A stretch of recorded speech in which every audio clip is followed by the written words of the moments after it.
Olá pessoal, tudo bem com vocês? Nós estamos aqui para a 11ª mensagem da série de quarentena da Igreja Ajuntamento. E nós estamos hoje encerrando um mês muito estranho de aniversário, um mês de aniversário sem bolo, um mês de aniversário sem cantar parabéns para você, um mês de aniversário sem a gente reunir o pessoal aqui no nosso local de cultos para tirar aquela foto que já ficou uma foto anual do nosso pessoal todo reunido. Enfim, nós estamos nesse mês olhando para alguns dos nossos desafios como igreja, revisitando alguns textos, buscando neles o renovar do nosso chamado como igreja aqui na cidade de Piracicaba e como cristãos, aonde quer que você esteja assistindo essa mensagem e seja de qual igreja você for. O que eu quero dizer é que nós temos passado por esse tempo com dois sentimentos. Primeiro, o sentimento de esperança, porque nós cremos que, a despeito de todas as circunstâncias, Deus está conduzindo a história e Deus está conduzindo a igreja dele. Então esse é um sentimento que nós temos. O outro sentimento, claro, é um sentimento de um pouco de ansiedade, porque óbvio que nós esperamos voltar logo com os nossos cultos, olhar para esse local aqui que nós estamos e ver o pessoal cantando junto, meditando junto, orando junto. Nós queremos fazer isso, mas nós temos feito o quê? Nós temos colocado isso tudo nas mãos de Deus e temos dito para o nosso Senhor: Pai, pedimos que o Senhor continue a cuidar de nós e cremos que as coisas sempre irão acontecer da forma como o Senhor quer, da forma como a vontade do Senhor determina para a nossa vida. E de uma certa forma, eu estou dizendo isso porque, de uma certa forma, o texto de hoje mostra isso, o texto de hoje traz um pouco dessa palavra para o nosso coração, e é então um texto que eu quero compartilhar com você, que está no primeiro livro de Samuel, capítulo 16, um pouco mais próximo do início lá da Bíblia, primeiro livro de Samuel, capítulo 16, do versículo 1 ao versículo 13. Daqui a pouco a gente vai lendo o texto e conversando sobre ele, mas eu quero lembrar mais uma vez que sim, esse é um texto conhecido, nós já falamos outras vezes sobre esse texto, eu já preguei nesses 13 anos de história da nossa igreja nesse texto, e já citei esse texto inúmeras vezes, porque é um texto muito conhecido, com lições importantes na palavra de Deus. No entanto, lembre-se, nós estamos olhando para alguns textos, buscando o renovar do nosso chamado como igreja. E por isso esse texto, para essa época, segundo o que nós imaginamos, é um texto muito importante para mim e para você. Então preste muita atenção naquilo que Deus tem para falar ao nosso coração através dele, tá ok? Eu quero lembrar que até esse texto, a história tinha acontecido mais ou menos assim. Deus levantou um povo e chamou Abraão, dizendo: Abraão, isso lá em Gênesis 12, Abraão, de você eu vou fazer uma grande nação. Então Deus tira Abraão do lugar onde ele estava, envia Abraão para uma terra muito distante, depois conhecida como terra de Canaã, e a partir de Abraão estabelece um povo para ele mesmo. Esse povo vai crescendo, essa família vai crescendo, até que chega um momento em que uma parte dessa família vai para o Egito. Nós vimos isso na história de José, que eu preguei há pouco tempo, acho que inclusive nessa série de quarentena. E lá no Egito eles crescem muito e são escravizados. E passam séculos escravos no Egito, até que Deus manda um libertador, e aí vem a história de Moisés. Eles são miraculosamente tirados do Egito, passam 40 anos no deserto, aquela história que a gente já conhece muito bem, até que chegam de novo à Terra Prometida, e lá eles vão se estabelecendo. Aí vem histórias muito estranhas de um povo desobediente, que peca muito, que você encontra no livro de Juízes. Nós temos uma série sobre isso também. Até que então acontece o seguinte: o povo de Deus começa a olhar para os povos vizinhos e eles notam o seguinte: todos os povos vizinhos têm um rei e nós não temos um rei. Israel, até um determinado momento da sua história, não era uma monarquia. Porque qual era o princípio? Deus reina sobre eles. Então eles não têm um rei, pelo menos não um rei visível, que tem um trono e fica sentado num trono, num palácio, num castelo, seja lá o que for. Por quê? Porque eles têm um rei que está sentado no trono da história, que é o próprio Deus de toda a história. E aí, eles então começam a olhar para os povos vizinhos e pensam assim: mas a gente gostaria de ter um rei. Aí Deus fala para eles através de alguns profetas: viu, mas eu sou o rei de vocês. Vocês não precisam ter um rei como as nações vizinhas, porque eu reino sobre vocês. Mas aí o povo diz: não, nós queremos um rei, nós estamos olhando para algumas culturas ao nosso redor e nós estamos achando algumas coisas interessantes. Basicamente, esse povo ainda tem aquele pecado, que é o mesmo pecado que eles cometeram quando Moisés estava recebendo os 10 mandamentos. A Bíblia diz que enquanto Moisés estava ouvindo de Deus as orientações, recebendo a lei, ele ficou muito tempo num retiro espiritual com Deus. E ele foi demorando tanto que o povo que estava lá embaixo, ao pé do monte, começou a pensar assim: eu acho que Moisés não deu conta de ficar na presença de Deus e morreu. E agora nós estamos sem líder. Deus que devia cuidar de Moisés matou Moisés ou deixou Moisés morrer. Então o que a gente precisa fazer? Nós precisamos fazer um novo Deus para nós, um novo rei para nós. Aí eles pegaram Arão, que sabia construir imagens, e eles fizeram um bezerro de ouro. Basicamente, o que eu poderia dizer nessa época é que desde o bezerro de ouro o povo escolhe mal. É isso que eu teria para dizer sobre esse ponto. Quem tem ouvidos para ouvir, ouça; quem tem olhos para ver, que veja. Desde o bezerro de ouro, o povo escolhe mal um rei, um governante para si. E o que o povo está fazendo agora, nessa história, aqui no primeiro livro de Samuel, é exatamente a mesma coisa.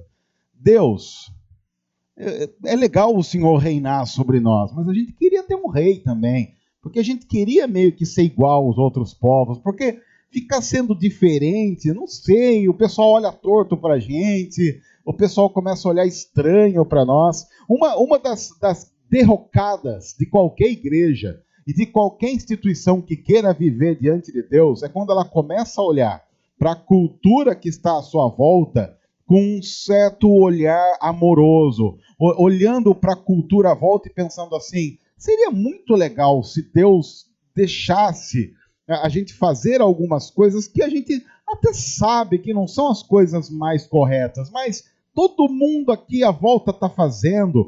Quando qualquer igreja, quando qualquer grupo de cristãos começa com essa conversinha dizendo assim: mas todo mundo está fazendo, eu acho que se a gente fizer, Deus vai olhar e vai pensar assim: vamos deixar eles fazerem, porque tá todo mundo fazendo. Isso nunca deu errado, nunca deu certo, não dá certo e nunca vai dar certo. Quando nós pensamos nos nossos desafios como igreja, a primeira coisa que nós temos que pensar é que sim, nós precisamos ser um povo distinto.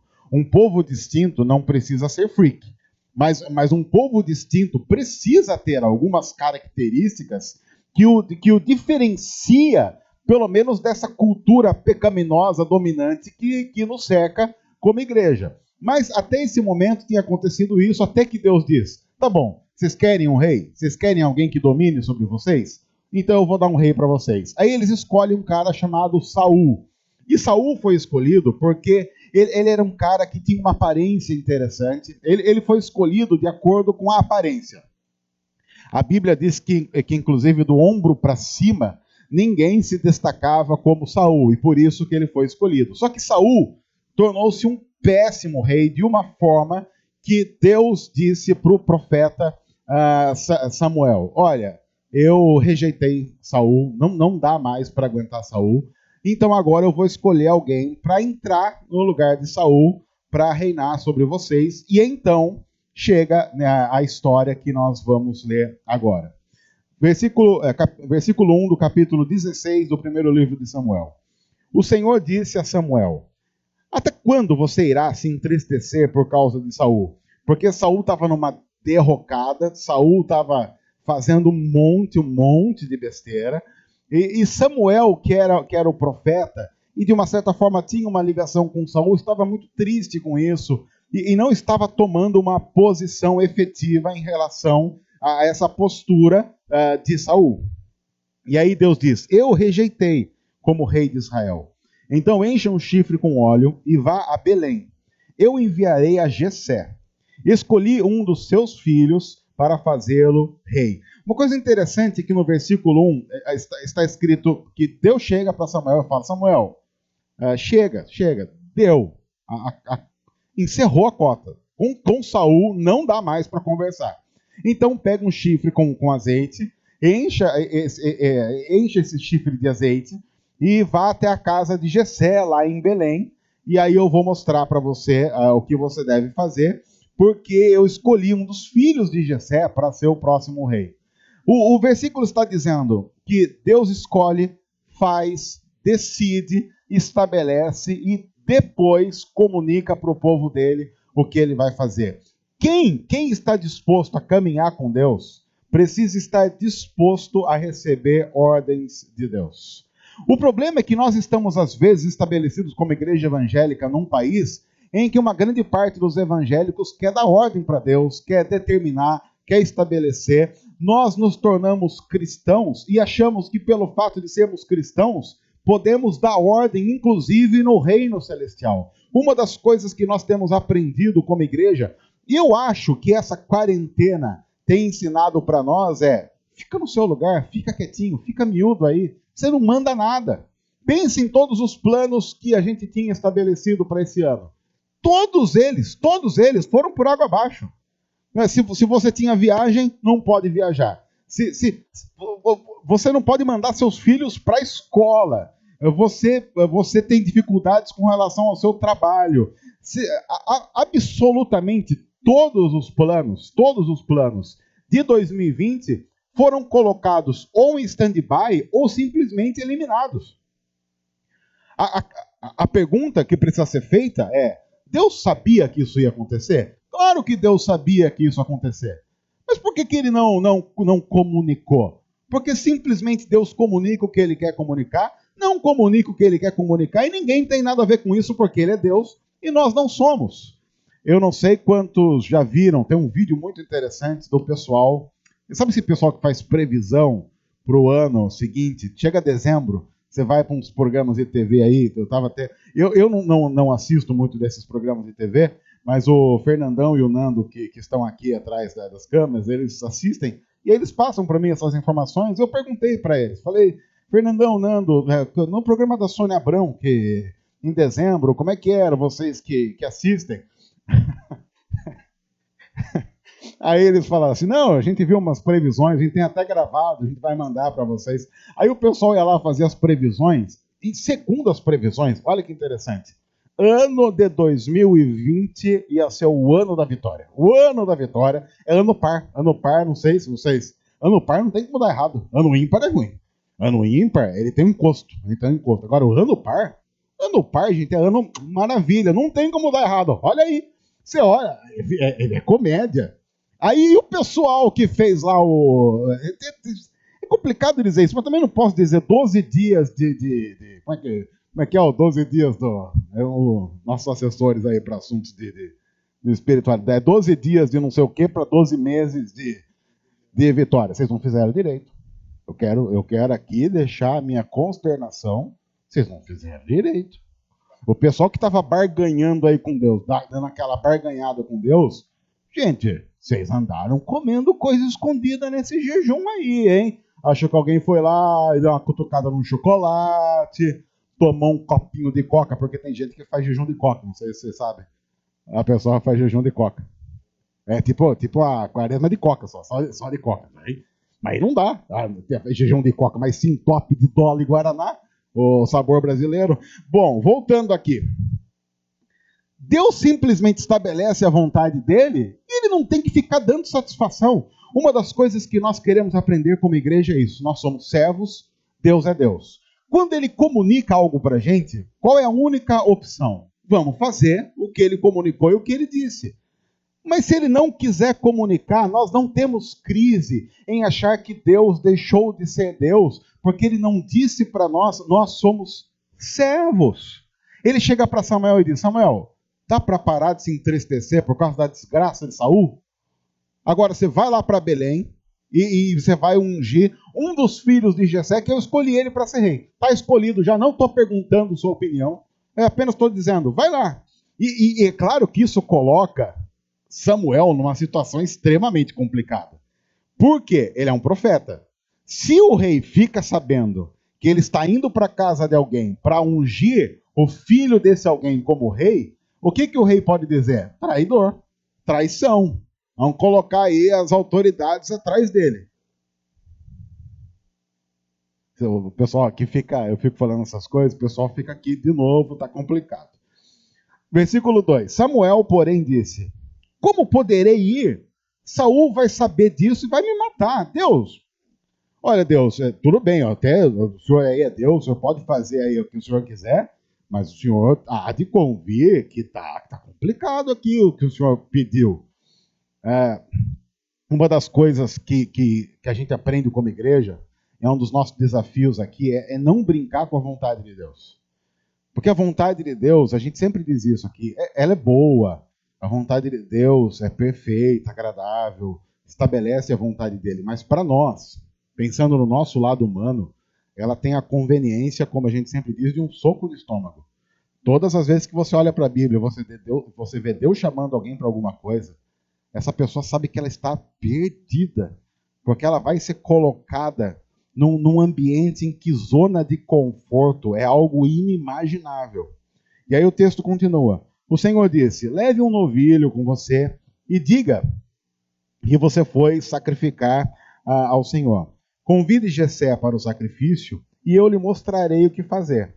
Você irá ungir para mim aquele que eu indicar. Samuel fez o que o Senhor disse. Quando chegou a Belém, as autoridades da cidade foram encontrar-se com ele, tremendo de medo, e perguntaram, vens em paz? Respondeu Samuel, sim, eu venho em paz. Eu vim sacrificar ao Senhor. Consagrem-se e venham ao sacrifício comigo. Então ele consagrou Jessé e os filhos dele e os convidou para o sacrifício. Então veja toda a cena montada. O profeta chega numa cidade, as autoridades começam a tremer de medo pensando, peraí, se o profeta veio, geralmente profeta quando vem porque Deus mandou. E olhando para a nossa vida, não sei não, hein? Olhando para a nossa vida, eu acho que se Deus mandou o profeta, deu ruim aqui para o nosso lado e a gente está meio... Uma das coisas importantes para nós como igreja é que, a despeito de toda essa majestade de Deus, hoje nós nos relacionamos com Deus sem medo. E isso não acontece na nossa vida por causa de nós, acontece por causa de Jesus. Na época de Samuel, quando alguém da parte de Deus chegava, as pessoas tinham que perguntar, vem em paz? Hoje, quando nós nos relacionamos com Deus a partir de Jesus, Deus sempre vem em paz. Deus sempre estabelece paz ao nosso coração, porque Jesus já assumiu para si o castigo que era meu, que era seu. Jesus já morreu a morte em nosso lugar e nos deu um relacionamento com Deus que nós não imaginávamos ter. Pode ser que isso nos coloque fora da zona de conforto? Certamente. Isso traz para nós um peso e uma responsabilidade enormes? Sim, isso traz para nós um peso e uma responsabilidade que são enormes. Mas em nenhum momento, Deus está irado conosco, porque nós estamos em Jesus. Deus já pesou a mão sobre o Filho dele na cruz para não pesar a mão sobre a minha vida e sobre a sua vida. Então é por isso que nós queremos como igreja que para nós não há maldição, nós não quebramos maldição, porque tudo isso já foi quebrado, pago, redimido na cruz de uma vez por todas, como a carta aos Hebreus narra de uma maneira espetacular. Vamos voltar para o texto. Versículo 6. Quando chegaram, Samuel viu Eliabe e pensou, com certeza é este que o Senhor quer ungir. Eliabe, o filho mais velho de Jessé, porque havia uma hierarquia familiar. Eu, inclusive, acho que essa hierarquia familiar precisa voltar às nossas famílias, precisamos estabelecer isso, em que o filho mais velho é o filho mais importante, é o filho mais capaz, não sei, se nós temos aí ok, não? O Nando, que é o do meio, é o problemático, aquele filho problemático. Fernandão, você é o mais velho, Fernandão, uma pessoa ungida, o Nando já com uma certa dificuldade na vida. Em Israel era assim. Se você queria chamar alguém para um trabalho e que envolvesse, dentre outras coisas, a honra da família, você chamava o filho mais velho. E aí, exatamente o que está acontecendo aqui. Vem o filho mais velho, e aí Samuel, que também, de uma certa forma, está envolvido pela cultura e pela tradição, pensa, com certeza é esse que o Senhor quer ungir. Versículo 7. O Senhor, contudo, disse a Samuel, opa, parou, não considere sua aparência nem a sua altura, pois eu rejeitei. O Senhor não vê como o homem. O homem vê a aparência, mas o Senhor vê o coração. Samuel, não vai cair no mesmo erro. Vocês escolheram Saul por quê? Vocês escolheram Saul porque, segundo os olhos de vocês, ele era o mais indicado. E qualquer povo que escolhe qualquer coisa a partir do seu gosto, sem o referencial das Escrituras e sem o meu referencial, vai escolher mal. Não tem jeito. Então, dá para parar de escolher segundo a aparência e passar a olhar a partir das prerrogativas que eu estou estabelecendo? Eu vejo o coração. Então, eu sei quem é e eu sei quem não é. Samuel está querendo seguir uma determinada ordem que Deus simplesmente quebra. Versículo 8. Então Jessé chamou Abinadab e o levou a Samuel. Ele, porém, disse, o Senhor também não escolheu esse. Em seguida Jessé levou Samá a Samuel, mas esse disse, também não foi esse que o Senhor escolheu. Versículo 10. Jessé levou a Samuel 7 dos seus filhos, mas Samuel lhe disse, o Senhor não escolheu nenhum desses. Então perguntou Jessé, esses são todos os filhos que você tem? E aí Jessé respondeu, ainda tem o caçula, mas ele está cuidando das ovelhas. Samuel disse, traga-o aqui, não nos sentaremos para comer enquanto ele não chegar. Olha, Samuel, tem o caçula aí, mas quem é que liga para o caçula? O caçula, ele estava lá, você veja, qual que era a profissão do caçula? Ele era pastor. Desde aquela época, as pessoas não apostam no pastor. Mas olha quem que Deus escolhe. Olha aí. Fica a dica, Brasil. Olha, atenção. Eu falo isso daqui a pouco. Eu não estou querendo dizer que o próximo líder que serve escolher, a pessoa vai falar, o Marquito falou para votar num pastor. Pelo amor de Deus. Bom, voltando. Acontece que esse caçula que está lá no campo é alguém que só está lá porque ele está assumindo para si uma função que ninguém queria e que geralmente era dada para quem demonstrava menos capacidade. É muito provável que a gente também não apostaria nele. Eu acho que um dos grandes problemas de qualquer igreja, vivendo no mundo que a gente vive, é apostar nas pessoas erradas e não valorizar aquelas que Deus valorizaria. Agora, imagine Davi. Porque Davi também está lá no campo e ele está pensando assim, mais um dia normal em que eu vou para o campo, vou cuidar das ovelhas. E pense nessa vida como pastor. Embora o trabalho não seja lá um trabalho muito, muito tranquilo, ter que cuidar das ovelhas, esse é um trabalho também que envolve, quer a gente queira, quer não, uma certa ociosidade. Davi está estabelecendo para si uma vida relativamente tranquila. Ele acorda, cuida das ovelhas. Tanto é que Davi tinha uma vida tranquila que ele tinha tempo para fazer o quê? Para aprender música. Quer ver? desde aquele tempo, o músico é um desocupado. Porque imagina, Davi estava lá.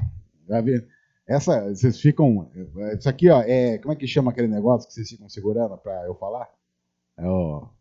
Tem um negócio lá que, igual na televisão, que ficam segurando aquelas coisas lá para falar, e só por isso que eu estou falando isso. Então o pessoal que é músico aí não vai brigar comigo. Mas desde aquela época, músico assim, porque Davi, ele ficava lá, ele olhava as ovelhas, falava, agora as ovelhas já estão aí, estão pastando aí, o que eu vou fazer? Aí ele pegou aquelas revistinhas, música e não sei o que lá, aí ele falou, vou aprender aqui uns acordes, tentou teclado, não deu certo, tentou baixo, não funcionou, machucou o dedo, tentou bateria, mas era um descoordenado, até que ele achou harpa. Harpa é meu instrumento. Então ele ficava lá, como a gente sempre diz, tocando harpa. No começo ele não tinha um bom gosto musical, tocava muito Djavan, Lenine, mas aí depois ele foi melhorando. E aí, de repente, esse cara, um dia, ele está no campo e ele não faz ideia. Ele não sabe que ele está no campo, é gente que cuida de bicho, tem uma vida um pouco ociosa em alguns momentos, tocando a sua harpa, ele não sabe. Ele é rei. Porque se Deus estabeleceu no coração dele que Davi é rei, Davi já era rei. Ninguém sabia e nem Davi. Eu estou dizendo isso porque pare agora para pensar. O que simplesmente Deus já sabe a seu respeito que você não sabe? Ou quais são as transformações que Deus já estabeleceu para a sua vida, mas que Ele ainda não comunicou para você, então você não faz ideia? Quais são as grandes transformações preparadas para você? Eu sei que, de um lado, isso dá muito medo, porque nós não gostamos de mudança. No entanto, nós estamos diante de um Deus em quem nós podemos confiar. Deus olhou para o mundo no fim de 2019, enquanto o pessoal fazia umas previsões idiotas nos programas idiotas de TV, e estava dizendo, vocês não sabem absolutamente nada. 2020 vai ser um ano que ficará marcado na história. Vocês contarão isso para os seus netos. Os livros de história contarão essa época. E vocês poderão contar que viveram essa época, que sabem do que os livros de história estão contando. Mas tem mais coisa acontecendo. Davi não sabe que é rei. E nós ainda não sabemos quais são todos os planos que Deus tem para nós. A única coisa é que nós, com muito temor e tremor por causa disso, dizemos, Deus, nós estamos aqui em tuas mãos, queremos que o Senhor use a nossa vida, mas temos muito temor. Por isso, não deixa que o nosso coração se corrompa nesse processo, para que nós possamos servir ao Senhor todos os dias. Versículo 12, versículo 13. Jessé mandou chamá-lo e ele veio. Ele era ruivo, de belos olhos e boa aparência. Então o Senhor disse a Samuel, é este. Levante-se e unja-o. Samuel apanhou o chifre cheio de óleo e ungiu na presença dos seus irmãos, e a partir daquele dia o Espírito do Senhor apoderou-se de Davi. E Samuel voltou para Ramá. E aí a gente pensa, problema resolvido, pronto. Samuel ungiu Davi e agora todos os problemas estão resolvidos. De jeito nenhum. Nunca. Porque a partir desse momento vai acontecer algo muito complicado. Saul vai começar a ter inveja de Davi, porque daqui a pouco ele vai descobrir que Deus tem bons planos para Davi, o que inclui tirá-lo do reinado e colocar Davi no lugar dele. Davi vai ser perseguido, Davi vai ter que fugir para o deserto, Davi vai ter a vida inteira dele totalmente transformada. Assim, nós aprendemos também com a vida de Davi que uma boa igreja, uma boa comunidade que quer servir a Deus, não é aquela que não tem problemas, mas é aquela que nos problemas se aproxima mais de Deus. E isso aconteceu com Davi. Davi não foi uma pessoa sem problemas. Davi não foi uma pessoa que, chamada por Deus, nunca encontrou dificuldades, mas sempre foi aquela que, no meio das dificuldades, encontrou mais a Deus. É esse o desafio para nós como igreja. Estamos no meio de problemas? Estamos. Estamos no meio de dificuldades? Estamos. Estamos passando por uma época ruim? Estamos. Mas essa é uma boa época para nós encontrarmos mais a Deus, buscarmos mais a Deus e conhecermos mais a Deus como igreja. Tanto nesses 13 anos que nós terminamos hoje de comemorar, como nos próximos anos que o Senhor tem para nós. Nós não sabemos, nós não temos ideia para onde o Senhor vai nos levar. Mas uma coisa nós queremos ir com o Senhor, sabendo que Ele também estará conosco todos os dias, até a consumação de toda a história. Que Deus nos abençoe. Obrigado, Senhor, por tua palavra. Nós louvamos ao Senhor por ela, em nome de Jesus. Amém.